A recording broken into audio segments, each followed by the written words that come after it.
Bonjour à toutes et tous et bienvenue dans ce nouveau tutoriel. Aujourd'hui je vais vous montrer comment encadrer ces photos. On choisit une photo à encadrer. Pour ce faire, ouvrez Fichier Parcourir dans Bridge. Voilà. Et double-cliquez sur la photo que vous avez choisi d'encadrer. Allons-y. Préférez le profil incorporé, on l'a déjà vu dans les précédentes vidéos, on valide par OK, et on a notre photo affichée et que l'on va encadrer. Tout d'abord, on s'inquiète de savoir quelle est la dimension de notre image, sachant que nous, pour le site, il nous faut des images à 1000 pixels de large ou 1000 pixels de haut, suivant qu'on est en format paysage ou en format portrait. Donc on fait image, taille de l'image, et je m'aperçois que moi, ma largeur est de 1798. Or, il nous faut 1000 pixels, donc on ne revient pas en détail sur comment agir sur les dimensions de la photo. Vous pourrez vous référer, si vous le souhaitez, ou si vous ne l'avez pas déjà vu, sur des précédentes vidéos qui sont déjà en ligne sur le site. Donc ici, en largeur, on affiche 1000 pixels. Voilà, la hauteur s'est mise dans des valeurs proportionnelles aux 1000 pixels, sans qu'on ait à intervenir, et on valide par OK. Pour avoir les pixels dans leur taille réelle à 100%, on fait CTRL-1. Voilà. Donc là, on a notre image qui est redimensionnée et que l'on veut encadrer.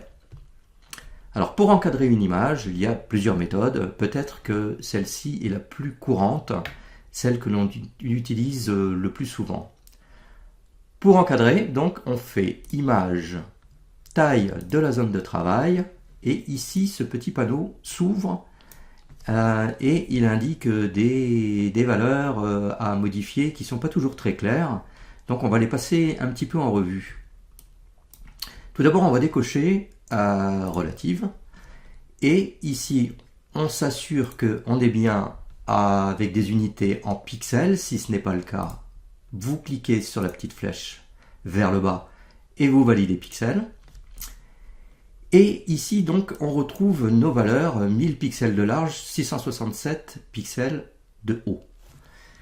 Si on décoche relative, les valeurs que l'on va indiquer ici et ici, en hauteur et en largeur, vont intervenir sur la globalité des valeurs de l'image. Je m'explique.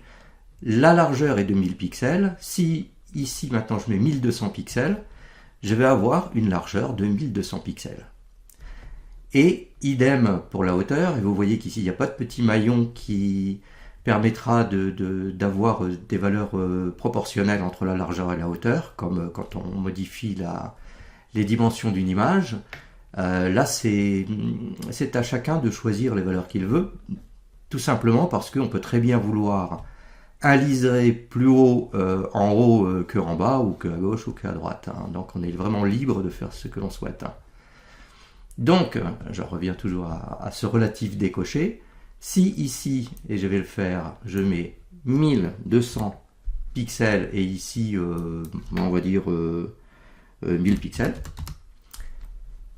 on va avoir nos valeurs affectées. Notre nouvelle dimension d'image, on va dire, sera de 1200 en largeur et de 1000 en hauteur, en rajoutant ici un liseré. On va le mettre en blanc parce que noir sur noir, on va rien y voir. Donc on met du blanc. On peut mettre tous les F, comme je vous l'avais déjà dit, pour avoir un blanc pur. 6 fois F, 1, 2, 3, 4, 5 et 6. Voilà. Et on valide. Et ici, on a donc les valeurs dont je vous parlais tout à l'heure, je ne m'en souviens plus. Donc, je fais taille de l'image pour le savoir. Ici, donc, j'avais effectivement mis une largeur de 1200, donc largeur 1200, et une hauteur de 1000, et une hauteur de 1000. Et le logiciel, lui, va prendre les valeurs qui ont été indiquées. Le 1200, il va en prendre un petit bout en haut, un petit bout en bas, et également à gauche et à droite. Voilà. On annule, et on revient en arrière pour voir d'autres cas en faisant CTRL-Z. On revient sur image, taille de la zone de travail pour voir d'autres exemples. On est revenu en arrière, donc on a retrouvé les valeurs largeur et hauteur de les dimensions initiales de notre photo, logique.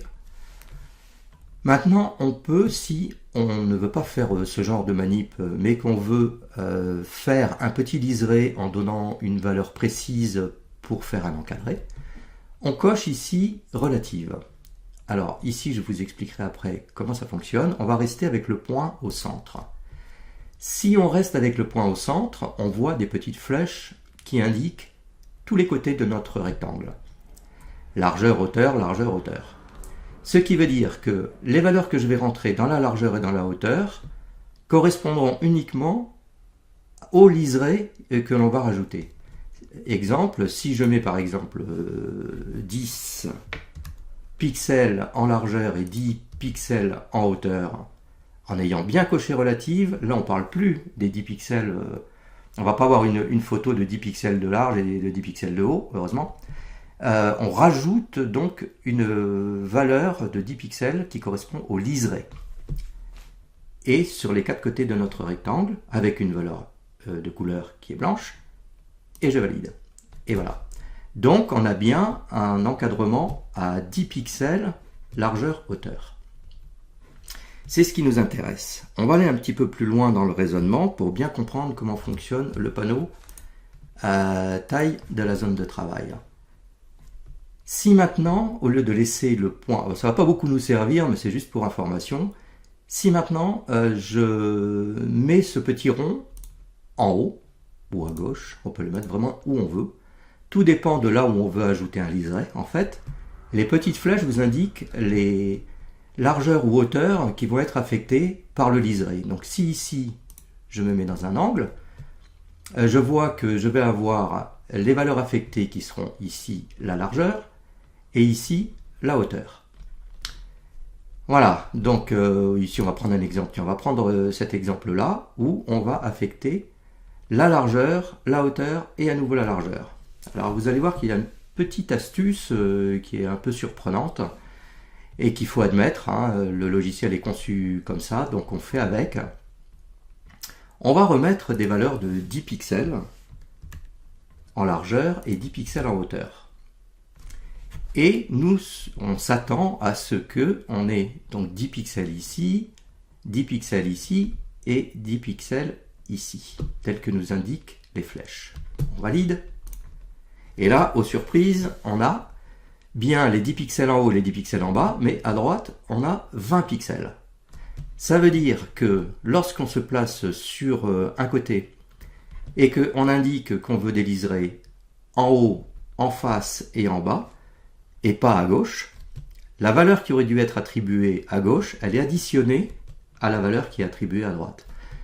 Bon, je vois vraiment pas à quoi ça peut servir, mais c'était juste pour que vous le sachiez. On revient en arrière, pas beaucoup d'intérêt, CTRL Z, et on refait taille de la zone de travail. Je crois qu'on a à peu près tout vu comment fonctionnait cette petite fenêtre. Alors on va faire un liseré, on va finaliser cette image en faisant quelque chose, j'espère, d'assez esthétique. On va mettre un liseré de 5 pixels tout autour de valeur blanche. On va pas mettre du noir parce que noir sur noir on n'y verra rien du tout. Donc 5 pixels. On coche bien sûr relative parce que les 5 pixels correspondent à un liseré et non pas à une largeur d'image. 5 pixels, on est en blanc. Le vérifier, blanc, on a tous les F, on a un blanc pur, on revient et on valide par OK. On a donc fait un premier liseré à 5 pixels. Rien ne nous empêche maintenant de rajouter un nouveau liseré, en plus de ce liseré blanc, en remettre un autre carrément plus grand pour faire quelque chose de joli, et de le mettre d'une autre couleur. C'est ce qu'on va faire. Donc on fait image, taille de la zone de travail. Et ici, on met 100. 100 pixels et 100 pixels. Et ici, on peut mettre toujours relative. Donc, on va mettre 100 pixels. Les 100 pixels vont être 100 ici, là et là. Puisque notre point est au milieu et donc les valeurs vont affecter les quatre côtés de façon identique. Voilà, donc ici maintenant je clique sur le petit carré de couleur et je vais lui attribuer une autre valeur. On pourrait mettre noir, hein, en mettant tous les 0 pour avoir un noir pur. Donc tous les F pour avoir un blanc pur et tous les 0 pour avoir un noir pur. Le noir pur, peut-être que c'est pas spécialement indiqué. Après, franchement, c'est une affaire de goût. C'est à chacun de voir et puis en fonction de sa sensibilité et puis du résultat qu'il veut obtenir, suivant le fond également. Parce que si on met un noir sur un fond qui est encore noir, le liseré qu'on va faire passera complètement inaperçu. Donc peut-être qu'un gris un peu soutenu ferait l'affaire. Allez, on va dire celui-là. Je valide. Donc ici, notre gris est apparu. On sait donc qu'on va faire un liseré de 100 pixels additionné au liseré de 5 pixels blanc. Relative, hein, c'est pour ça, donc parce qu'on a coché relative, hein, qu'on ajoute les 100 pixels. Et au centre, ça veut dire sur les 4 côtés. Je valide. Et voilà notre résultat final. Notre résultat final qui me paraît plutôt sympa. Pour l'avoir en plein écran et en enlevant tout ce qui peut gêner le coup d'œil final, on clique 2 fois ici sur modifier le mode d'affichage. Si je clique une première fois, j'ai ceci. On a déjà quelques panneaux qui sont partis. C'est pas encore suffisant pour avoir un affichage très esthétique. On revient et on clique une deuxième fois et on obtient sur fond noir votre photo terminée.